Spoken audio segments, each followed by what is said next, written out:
27-year-old Carrie Hogan Bean loves her husband Matt, her dog Bailey, and everything about the Wizard of Oz.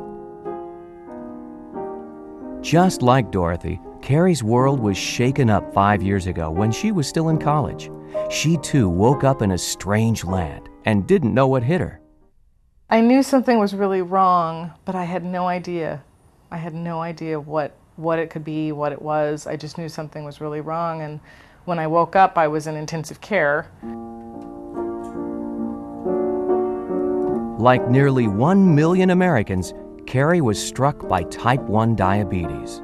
I actually went into a diabetic coma, which they call ketoacidosis. And my blood sugar was so high that I couldn't function. I couldn't see, I couldn't talk. I was just out of it. Carrie's blood sugar was an astounding 1251. She's lucky she didn't die. My initial reaction was denial and frustration. I cried a lot, just out of anger. At first I was just overwhelmed. It was probably the worst moment of my life. But Carrie found a bright side. I was extremely relieved to find out that it was treatable, that it was something that I was going to start feeling better and I could get back to my life. What I didn't know was what the life was going to be. Until recently, life was all about Carrie's 2-shot-a-day therapy and a rigid eating routine. The spontaneity was just completely gone from my life. Hardly anybody understood that issue of the timeliness of the insulin injections. So I started to resent the way that people, their apathy towards the details of the fact that we need to eat at 6:30, and it can't be afternoonish or early evening. It has to be 6:30. And then, of course, there were the ever-present food police. It's hard not to be overbearing at first. I think right at first, we all watched her like a hawk, and it was like, you can't have that candy. I can remember seeing Carrie take her blood sugar and getting, say, a 226, and I would say, "What did you do?" And Wrong answer. Well, not that I did anything. The key to easing everyone's mind? Simply learning about the disease. The more we all studied it and more that we learned about it and learned how to cook and learned how to do different things, it's very scary and very, very dangerous, yet it's very manageable. Carrie got everyone into the act. Family, friends, even her co-workers here at the San Diego Opera, where she's an administrative assistant. Hi, may I speak to Allison, please? This is Carrie from the opera. Thanks. I'd be filling my syringe and people would just come in and start talking to me. They, or testing my blood sugar, and they're just like, oh, whatever. It's just Carrie, shooting up again. I've learned so much through her and about coping with diabetes and that you can live a normal life. Matt learned too. In fact, his newfound personal knowledge of Carrie's disease inspired him professionally. He's now district manager of the American Diabetes Association here in San Diego.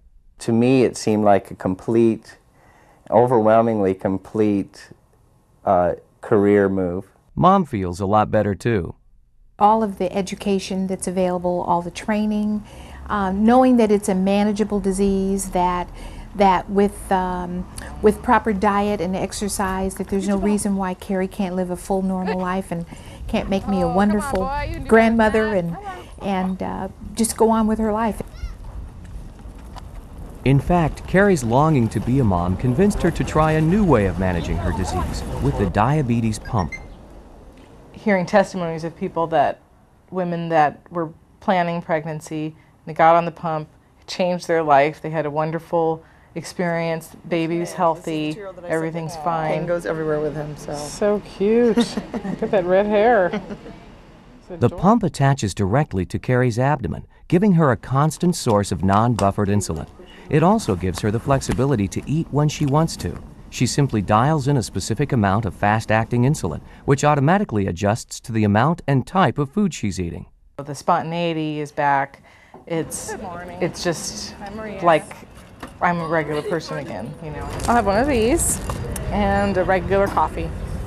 While Carrie and Matt were always careful to eat healthy, they felt limited by Carrie's strict eating schedule. But the pump makes things flexible, so they're free to really tackle that newlywed weight gain. It's been just extremely liberating for us, and more than we could have possibly imagined.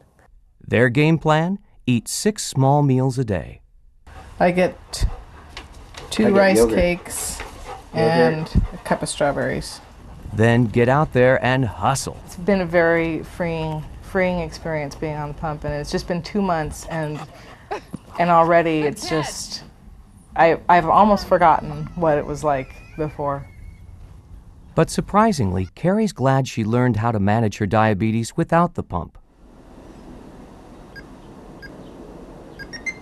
I think having to be on the shots and going through the highs and lows and the roller coaster and all of that really showed me and showed family and friends that really what this is, this thing can do, really what this is. It's an experience that's brought everyone closer together. It's a lot more normal, and it's just become part of who she is. And so since it's part of who she is, it's part of who we are. Despite diabetes, and in some ways because of it, Carrie and Matt say the future looks bright. We're both in it together, and it's something that we can do together. It's something that's never going to go away, and we will always have to live with this. It's a part of me. It's my thing, and I try to handle it like I handle everything else in my life. Tackle it.